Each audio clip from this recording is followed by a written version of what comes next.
so much for joining us for another session of Coffee Candidates and Conversation. We are bringing this series to you as voters because we understand how important it is for voters to have as much information as possible about candidates. Why is that important?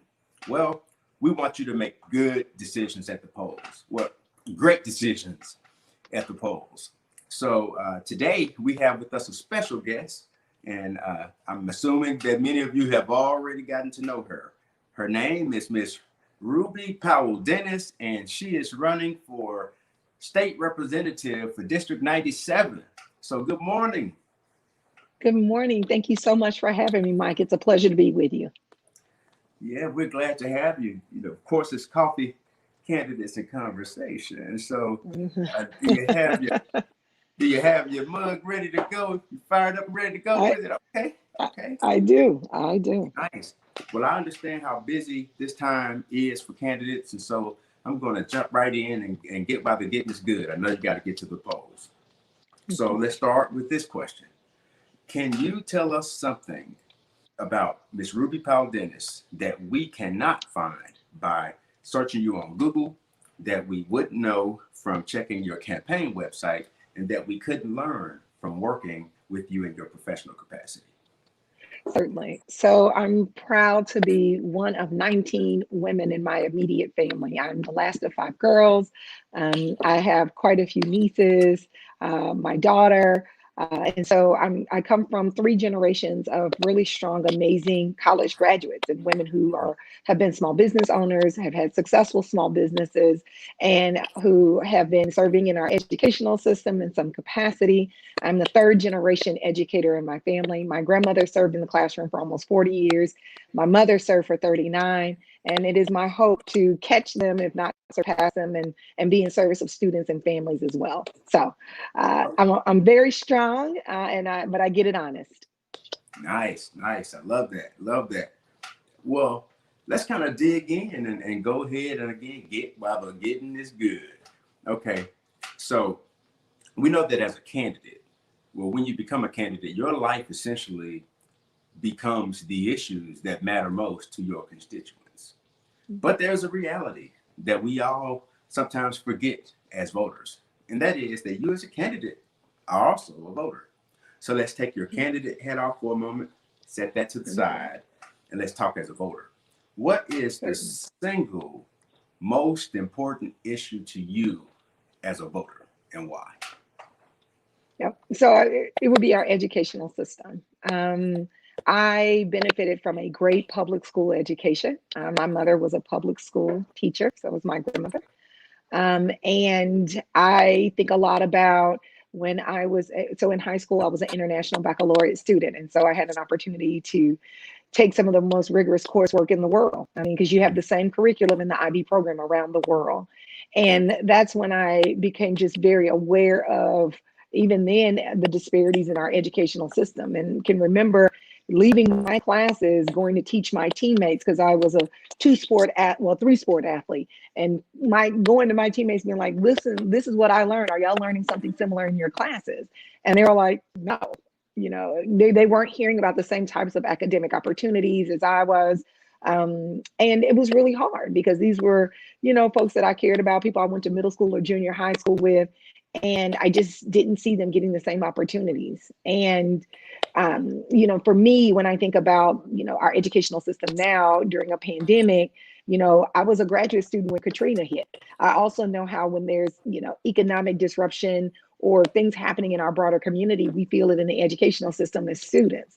And so that's on my heart and mind right now as a voter. And that is when I go in to push the button and vote, I'm also going to be voting, for leaders who are strong on education, because quite frankly, we need to keep our teachers, students, and families safe.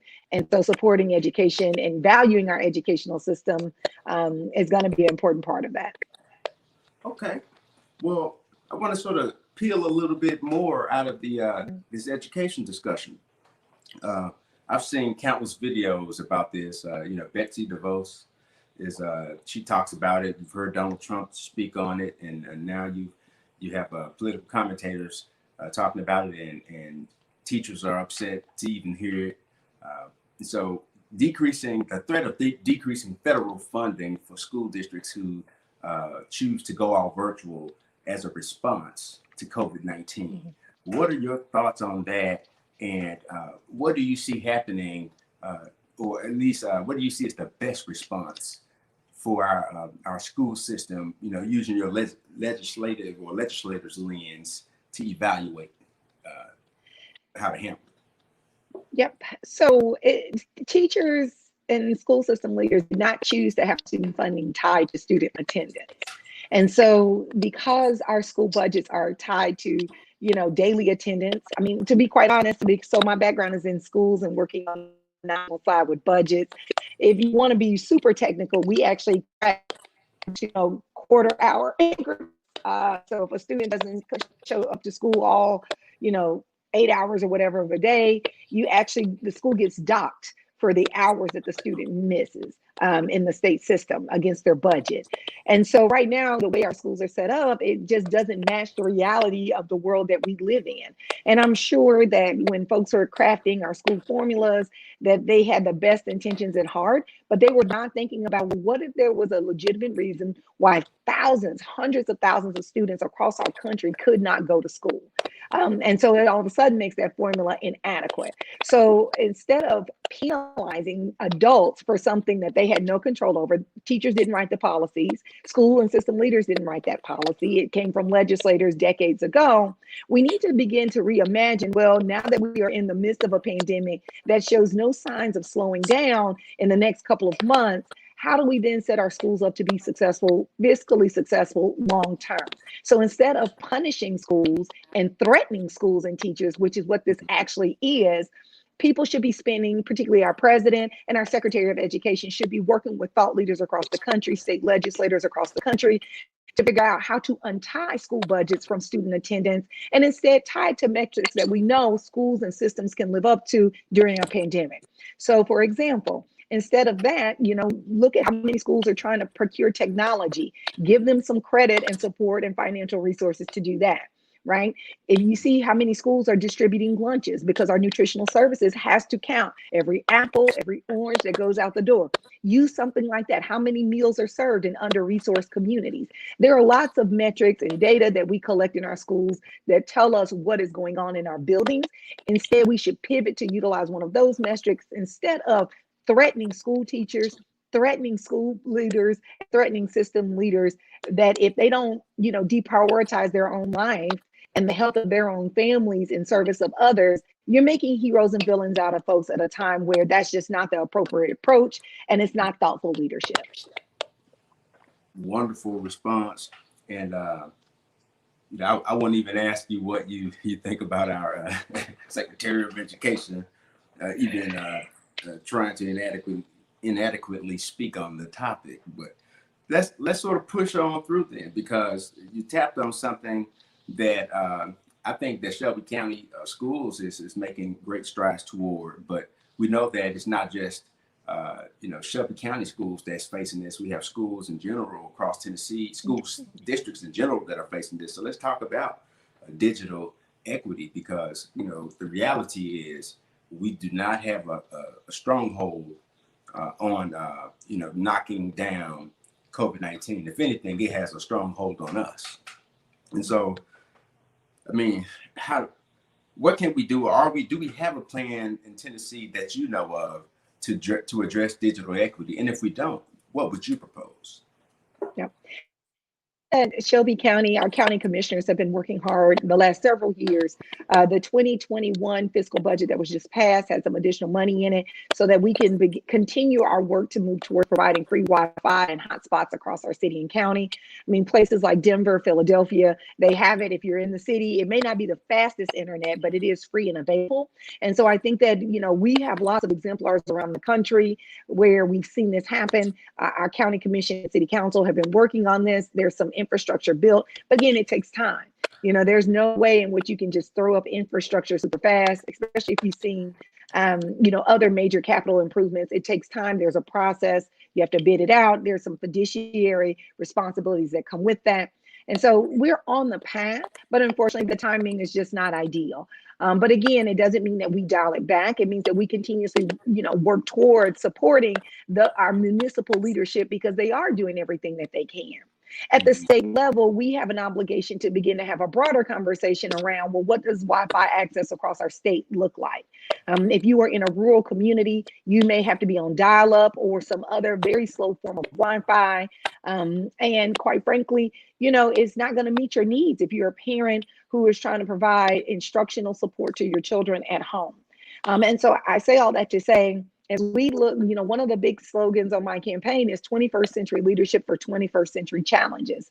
We knew that this challenge was coming. We have seen the proliferation of Silicon Valley, the influence of social media. We've seen how technology has changed our lives in ways that we never could have imagined. So this is not new.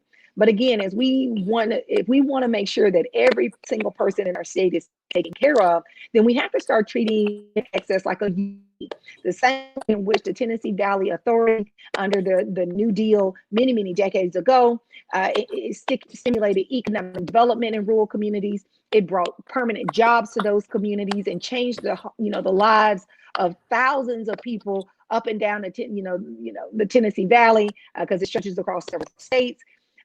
We need to be thinking that way about, infrastructure building in our state. It's, again, not just a Shelby County or a District 97 issue. Rather, we have reached a place in our country and in our state where we actually need to roll out bigger infrastructure projects. And so digital equity should be a part of that. Because again, if we're going to be putting up cell phone towers, 5G and all of that, we need to be also thoughtful about our brothers and sisters in rural communities who have a need as well. Okay. Well, look.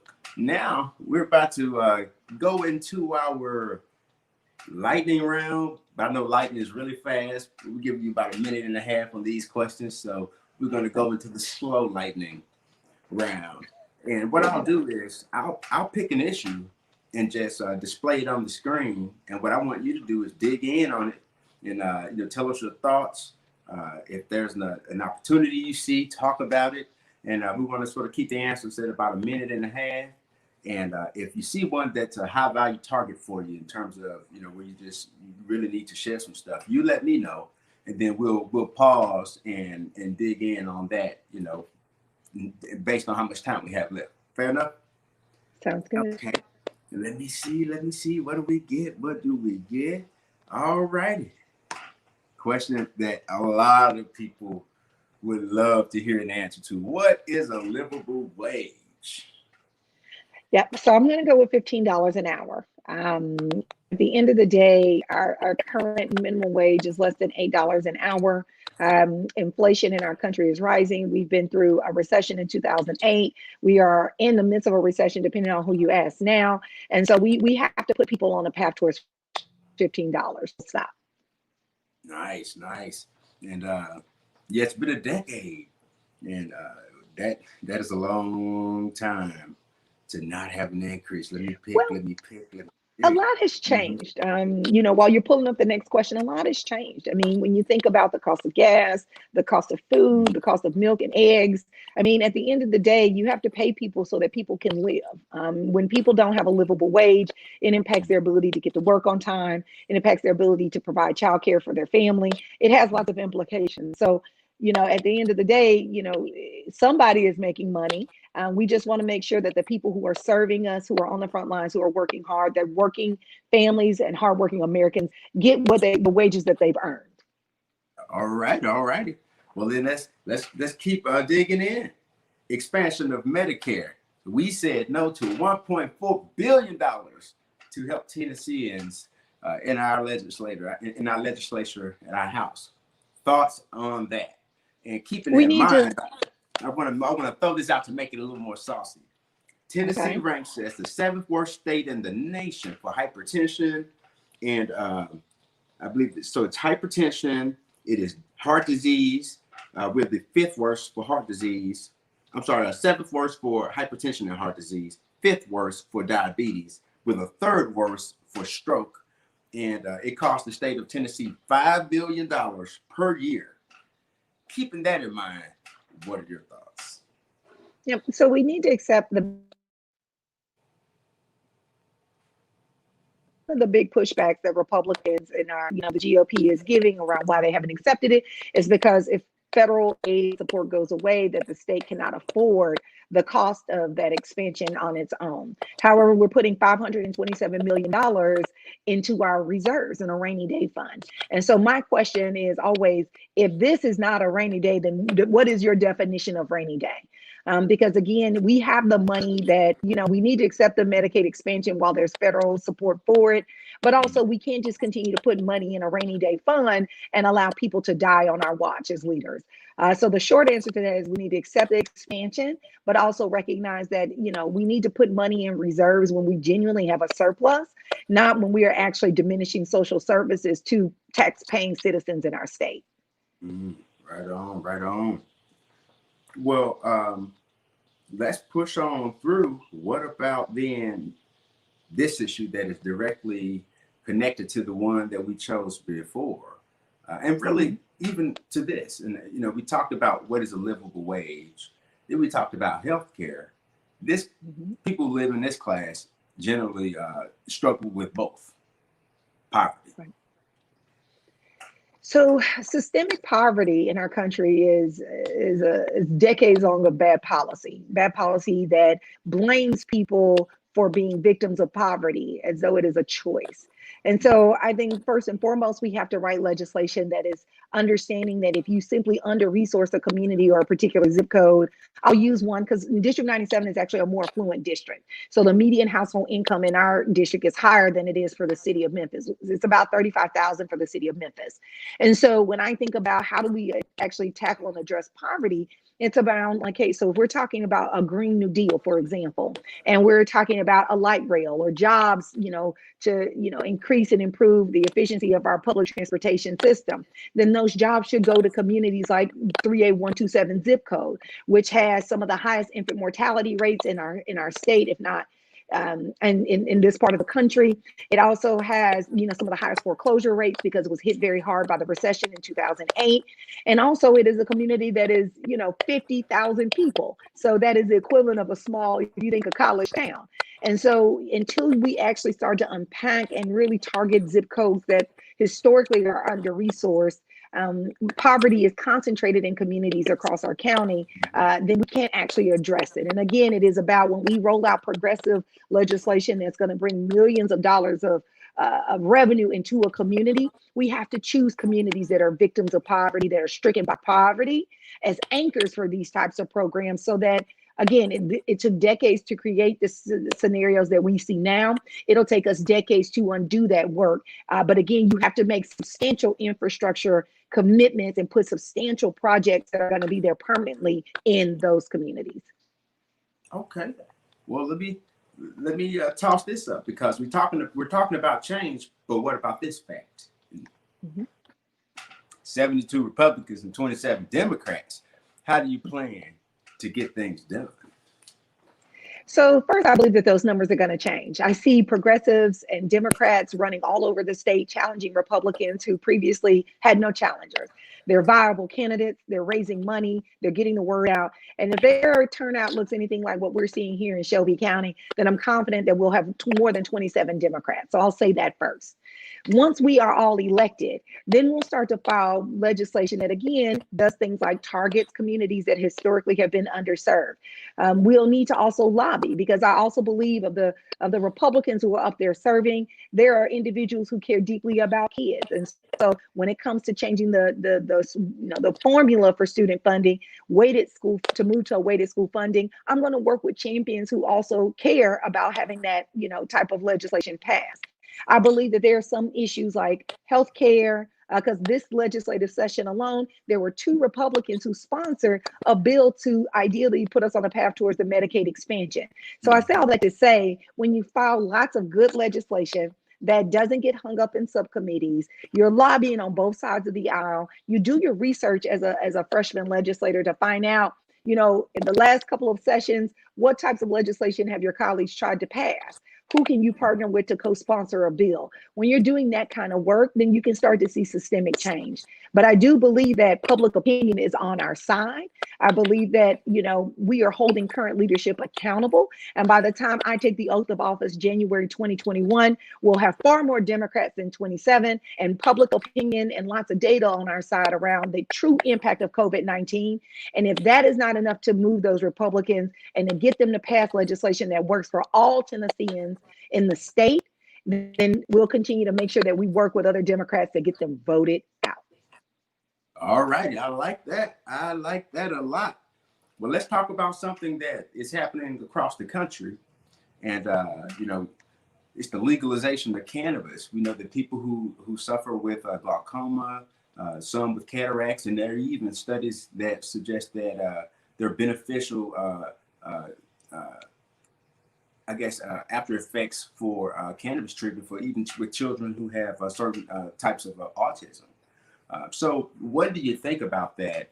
And how do you reconcile the legalization, if you support it, with the fact that there are so many people who are incarcerated for drug charges involving possession of cannabis, or the other way that it's phrased is marijuana.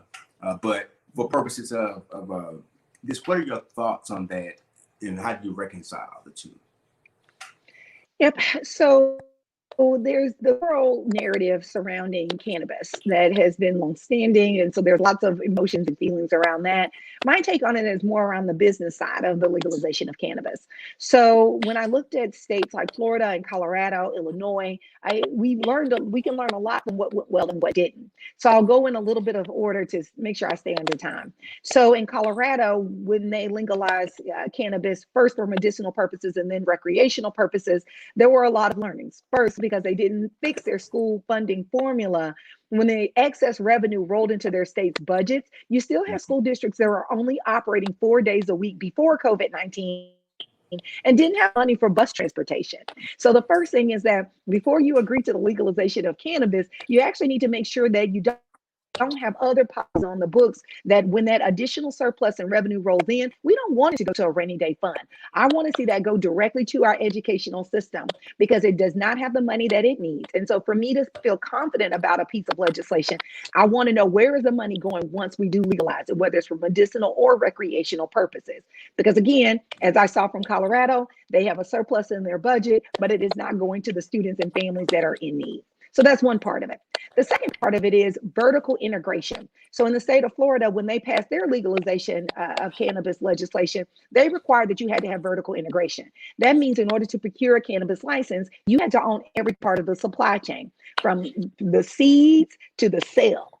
And so when you think about that, for African Americans or individuals or from marginalized communities who don't have the financial capital to get into the business, there's no way you could purchase a cannabis license in the state of Florida for a whopping $55 million. That's right.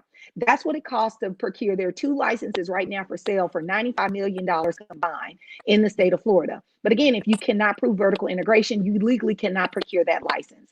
So that's also a part of it. We can't have a vertical integration requirement because then you basically guarantee that the consolidation of corporate entities in the cannabis industry are the only ones who will be able to operate.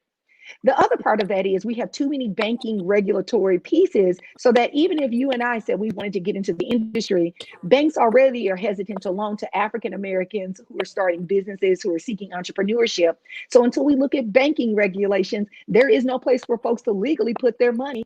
So again, if you are a supplier selling, say, plastic wrap to cannabis, to a cannabis business, your bank account can be frozen, even though all you sell is plastic wrap. But if one of your vendors is a cannabis vendor, that can actually create problems for you. So there's as you start to look at second and third tier vendors to this industry, they're going to have some issues if they can't get the banking regulatory pieces solved.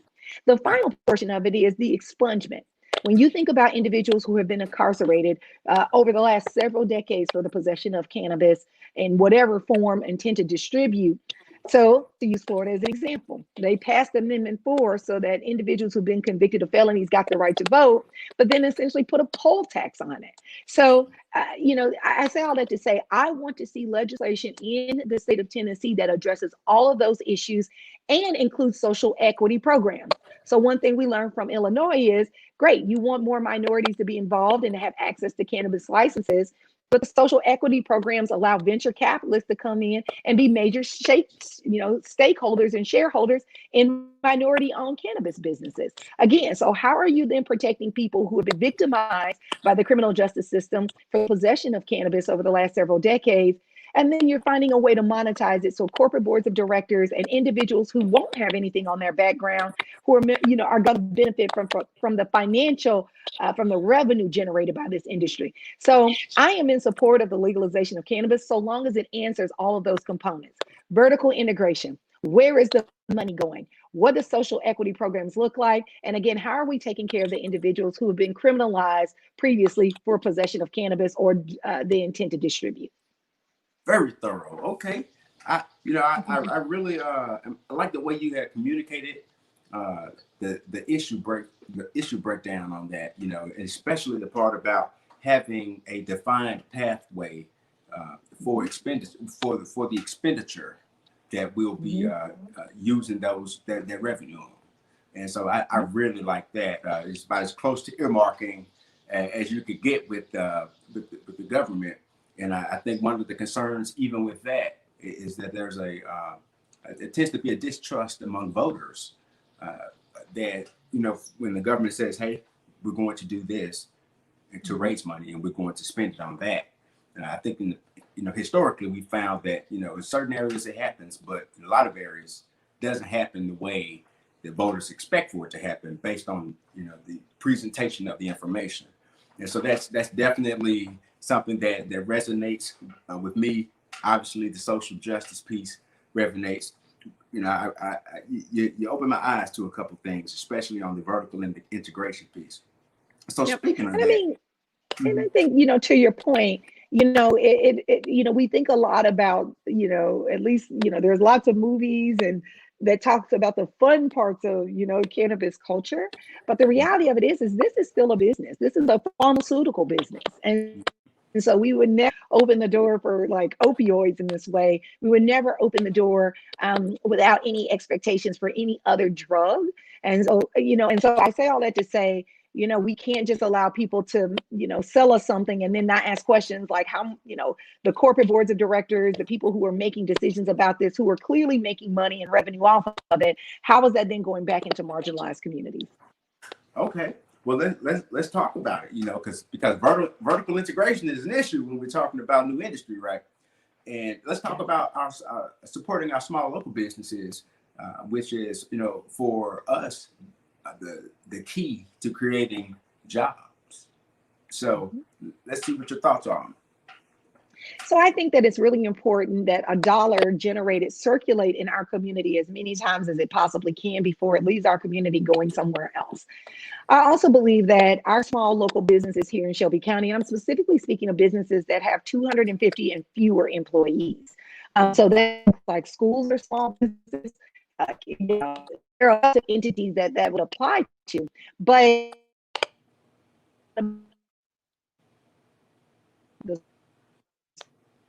Memphis, because we are a tourist destination that they need and the loans and grants and support that they need to continue to thrive. Because again, we had economic downturn, in 2008. There are still businesses that, that did not reopen after that.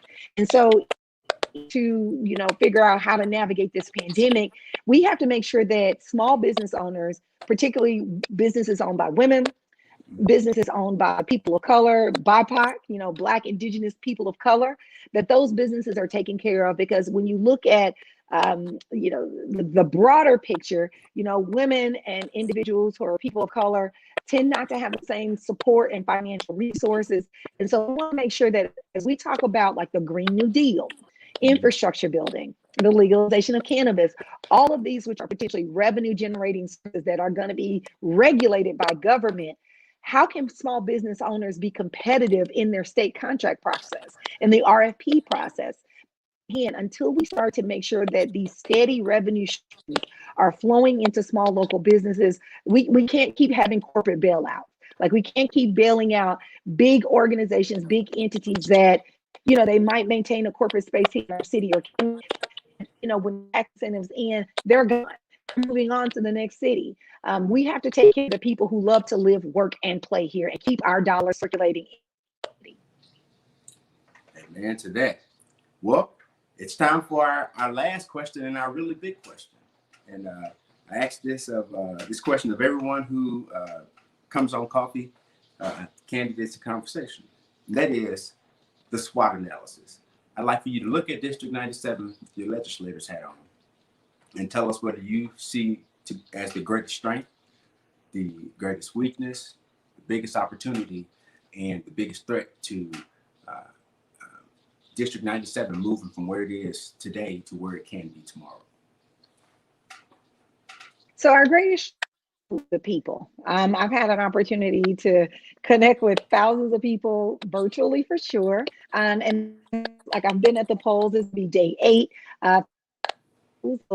Socially distance and also connect with voters to understand their issues. And I still firmly believe that our greatest strength is the people, our ideas, our passion, our zest.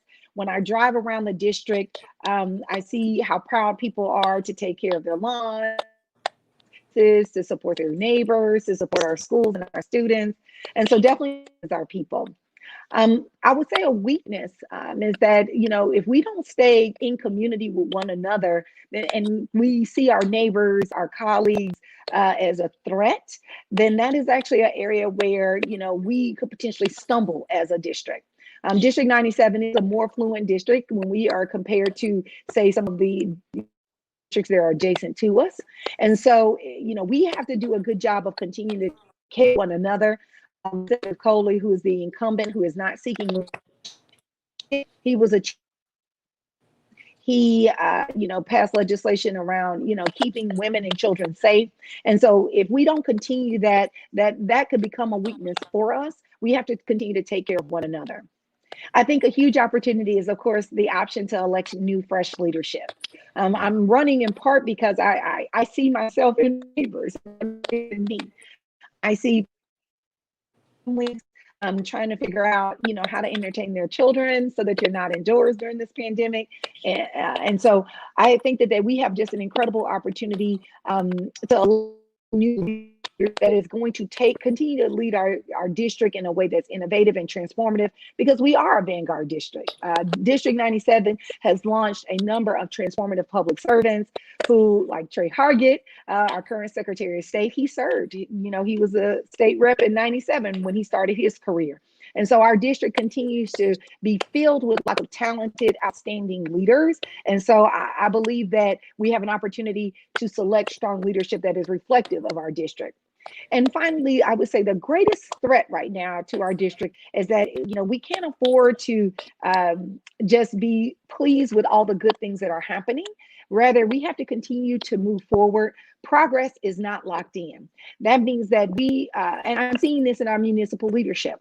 When I read through their budgets and all of the documents, the minutes, particularly for like Bartlett and some of the other verbs that are in my district, I see 4, 5, 10-year plans, record numbers of census completion rates. And so I believe that if we dial that back in any way, that will pose a very real threat to our district, because again, cessation rate, federal funding for the next 10 years. And so I think that if we dial anything back, that'll be a threat to our district. But we also have an opportunity to model what does it look like to go from good to great and great to transformative, and to continue to be a support to, of course, the adjacent districts whose affluence and communities are, facing some real challenges.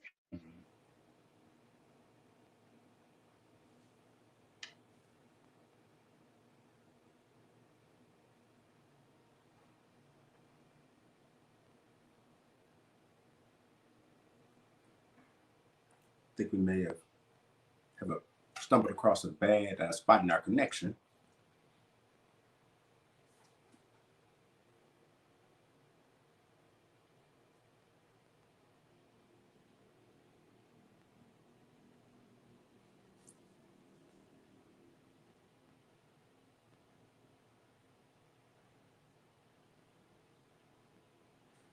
Can you hear me?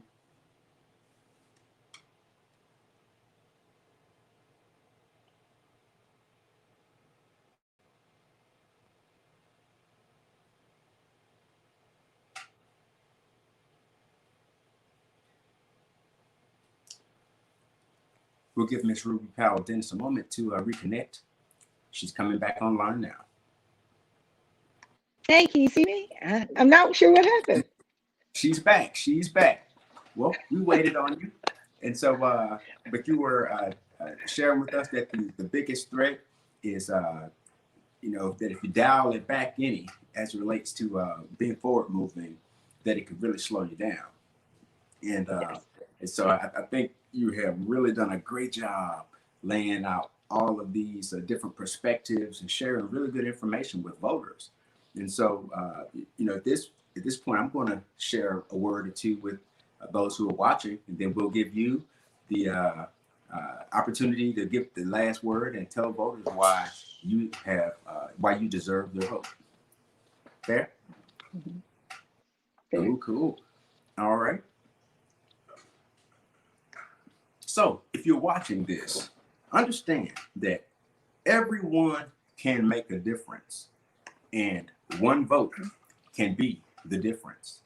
As residents of Shelby County in the city of Memphis, we have a responsibility, an obligation, a civic duty to elect leaders that will do the right thing under pressure every time. We need leaders who will be responsive to our needs. We need leaders that will engage us and help restore the trust in government. So you've got to get out to vote to make that happen. That comes from accountability. We have to hold leaders accountable. But to hold leaders accountable, we must ourselves act with a sense of responsibility. So let's be accountable for exercising our voice, which is our vote. On top of that, I want to give you an update, or really more of a reminder. July 30th is quickly approaching. Today is July 25th. The last day to have your request for an absentee ballot in hand at the election commission is the 30th. That means you can't send it on the 30th if you want to be able to vote by absentee ballot. It has to be in the hands of the election commission by the 30th. So make sure that you request a ballot now if you plan to vote by absentee ballot. But understand this: if you have requested an absentee ballot and for any reason you decide to go to the polls and vote, you'll be able to vote, but it will be on a provisional ballot and your vote may or may not be counted. So if you don't have your absentee ballot yet and you've already requested it, call, email, and get that ballot so that you can vote by absentee ballot. Lastly, I want to say that we have to have another responsibility that's huge. We have to make sure we participate in the census, because our participation ensures that our district lines are drawn fairly, and to make sure, or it ensures rather, that all of the dollars that should come to Tennessee from our federal government and actually make it to Shelby County gets here, because our communities need those resources so that we can continue to move forward. So everybody, let's come to our census and take the census, okay? So let's make that happen. And now we're going to turn it back over to Miss Ruby Powell-Dennis. And before doing so, I want you to know that you can find out information about Miss Dennis and her platform at her website, which is www.rubypowelldennis.com. And you can also check her out on Facebook, and it's facebook.com/rpowelldennis97. You can find her on Twitter, twitter.com/r_Powell-Dennis97. I left the 97 off on that one, or is that right? Did I get it right on that one, or is it wrong? It's only one R Powell-Dennis 97. Okay, all platforms. Gotcha. Yeah. Okay. And then on LinkedIn, it's linkedin.com/Ruby Powell-Dennis. Just rewind the video if it went by too fast. And so now, Miss Ruby Powell-Dennis, close us out. So I have experience working with multi-million-dollar budgets, I have extensive management experience. Some of my largest teams have had 25 people who were direct reports. So I've managed really big teams, people across lines of difference on age, ethnicity, sexual orientation, what part of town, whether they grew up in Memphis or grew up somewhere else. I am used to working with lots of different people. My campaign staff is very diverse, a lot of women. So I'll cop to that, because I believe that women have a place, and there's a need for us, more of us in electoral politics. So I won't apologize for that. But I do believe that you need to build diverse coalitions, and I have already done that. And just, the last 6 months, we have not scaled back in any way, because I believe that you deserve leadership that works full time during a pandemic, that works full time when things are going well, and it works full time when things are not in our favor and it's hard. So I believe that I deserve your vote, because I will be committed to your work, committed to the issues that you care about. And if I can't address it right away, I'll own that. We're currently running a text message program that allows me as a candidate to intimately converse with folks right on their phone.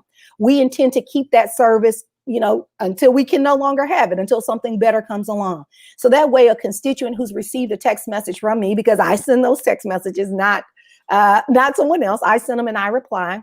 You can always converse with me. So if an issue comes up, go ahead and reply to the text message you've received from me. I want to hear about it, because again, it's a 21st century. We have technology that will allow us to safely interact with our constituents. And so I am asking for your vote, because the connection you're experiencing with me now, my social media, my presence, it won't go away once elected. You'll always be able to get in touch with me. You'll always be able to find me. And there will always be a standing invitation for any group, community leader, to come and join me in Nashville, so that we can lobby on the Hill to get that legislation we just talked about that's so vital passed. Because I am just one person, but together we are stronger. Okay. And thank you so much again for joining us for Coffee, Candidates, and Conversation. And thank you, Ms. Ruby Powell-Dennis. Good luck to you on your race. And I'm sure we'll be seeing more great things from you. Yes, thank you. Stay safe, and I'll talk to you soon. Likewise.